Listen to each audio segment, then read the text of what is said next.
Bidang-bida at feeling presidente daw si House Speaker Martin Romualdez. Nang dumalaw nga ito kasama ang iba pang kongresista sa AFP Southern Luzon Command or inaasahang magkakaroon din siya ng Talk to Troops activity sa naturang Solcom headquarters. Ngunit pinagtawanan lamang si Martin Romualdez at ang iba ay sobrang nainis sa inaasal at inaaksyon ngayon ni House Speaker Romualdez. Dahil nga dinaig pa nito ang presidente. For the first time nga naman in forever. Ngayon lang daw sila nakakita ng Speaker of the House ay super active sa ground haba Romualdez. Mukhang nagiging confused ka pa talaga kung ano nga ba talaga ang job description ng Speaker of the House. Mukhang naliligaw ka.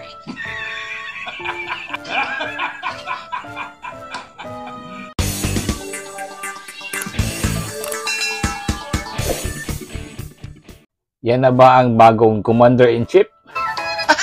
Sa pagkakaalam ko, ano to Commander ng mga Crocs. Yung Lacoste ba?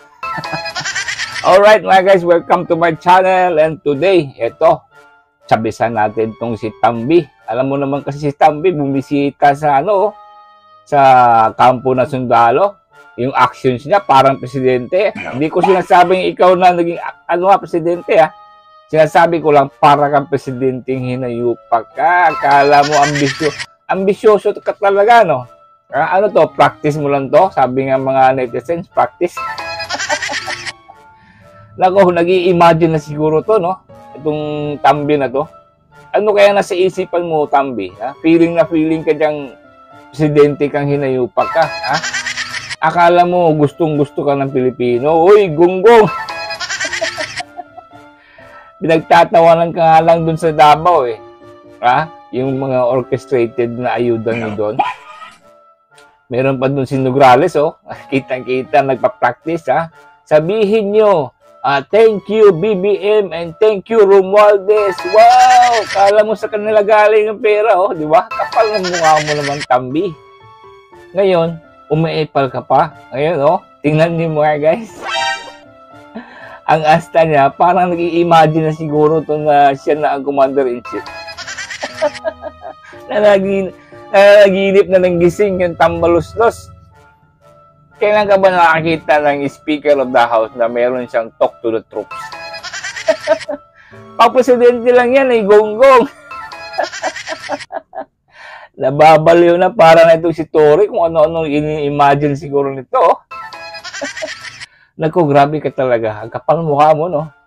Kapal mo talaga ang mukha mo. Pero talagang naiinis ang Pilipino pag makikita yung mukha mo. Kala mo Maginoo. Tingnan mo, pasaludo-saludo ka pa dyan, no? Para kang presidente ng North Korea. Gonggong, not in a million years. You'll never be a president. Tandaan mo yan. You will never be a president. Alright, tunghayan natin ito mga guys. Kasi nakakatawa naman tong tambalustos na ito. Nag-i-imagine na yata. Alright, let's go.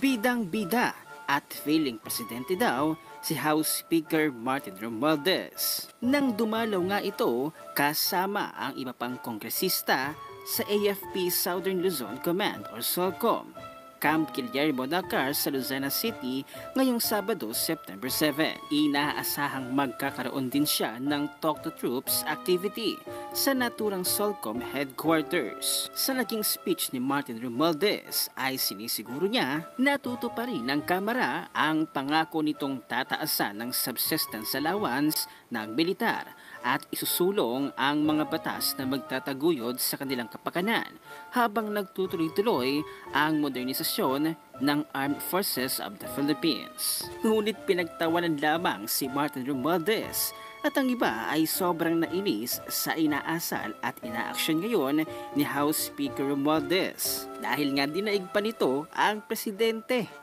For the first time nga naman in forever. Ngayon lang daw sila nakakita ng Speaker of the House ay super active sa ground haba Romualdez. Mukhang nagiging confused ka pa talaga kung ano nga ba talaga ang job description ng Speaker of the House.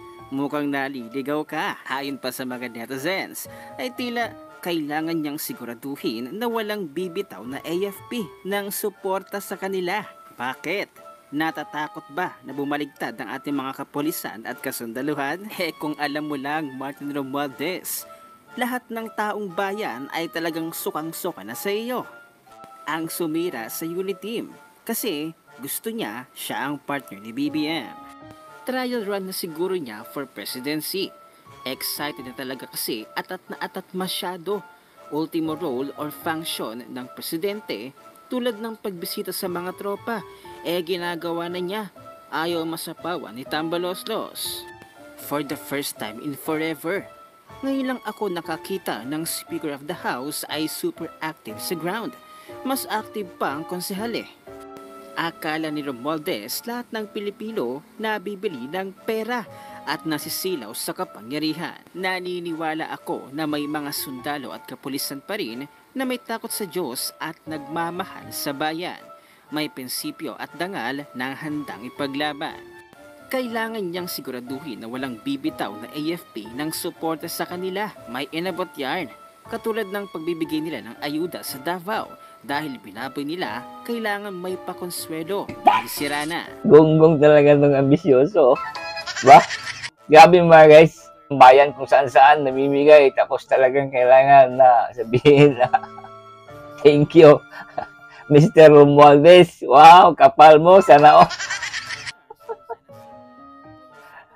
nabuang na gini. Nabuang na gini ang administrasyon ni mo, Mr. President. Oy, Mr. President, mata na yun down. Oy, gising! Mr. President, gumising ka na. Oh, ma-overtikan ka na ng Speaker of the House. Oh. Parang roadrunner. Ay, nako, Mr. President, gumising ka na. Ha? Kaya talagang mapapawaw ka dito, mga guys. Isipin nyo, Speaker of the House. Oh. Tingnan mo, saludong-saludo. Aka. Talk to the troops, tangina. sabi siguro ng mga sundalo sumasaludo siya, putang ina yung speaker to. Ang kapal ng mukha mo. Na kung mag-daydreaming ka man lang, wag dito sa kampo.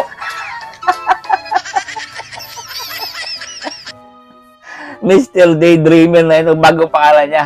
Oo nga, si naginip ng gising. Gago na speaker, ano? Grabe, ah. Naku, kulang na ng red carpet dyan sa iyo. Tapos yung first lady. Ay, naku mga guys. Hindi maiwasan. Matatawa talaga tayo dito sa politika natin ngayon, ano? Mga tabalos-los, assuming na assuming. Akala nila na walang utak ang mga Pilipino. Gunggong. Gago talaga, no? Tapos, ayaw nilang, babatukusin kayo ng mga kurap. O, gusto nyo huwag sabihin kurap, huwag kayo gumawa naman nito, akala nyo. Gago talaga. Yan mga guys, comment naman kayo dyan sa pangyayaring ito. No? Ang tanong dito is, sangayon ba kayo na maging presidente itong hinayupak? Yan, post your comment mga guys, ha. Sangayon ba kayo na, or bagay ba itong tao na doon na sumasaludo dyan? Bagay ba ito? Laki ng tiyan, no? Diba? Parang buhaya. Ayan. Romualdez. Paipal pa more. Ha? Talagang pagtatawanan ka lang ng tao. Ano? Lahat ng gawa mo, parang sablay. Ano kaya sa tingin ng mga politiko dito ngayon kay Romualdez? Ano kaya sa utak nila? Itong mga kasamahan niya kahit sa Kongreso. Siguro may natatawa din. Siyempre, imposible walang matatawa sa iyo, Mr. Speaker. Tingnan mo nung ginagawa mo. Ginagago mo yung mga sundalo. Pasaludo-saludo pa, putang ina mo. Speaker of the House ka lang. Your Honor, balik ka nga dun sa longga mo. Doon ka na lang, wag ka nang lumabas. Alright mga guys, I'm sorry na tawang-tawa talaga ako dito, no? At saka patuloy po tayo. Babantayan natin tong mga abusado sa gobyerno. Hindi natin papayagan yan na api-apihin lang nilang mga ordinaryong tao. katulad ng pamilyang Duterte. Yan. Alright. Thank you for watching mga guys, and don't forget to drop a comment and subscribe.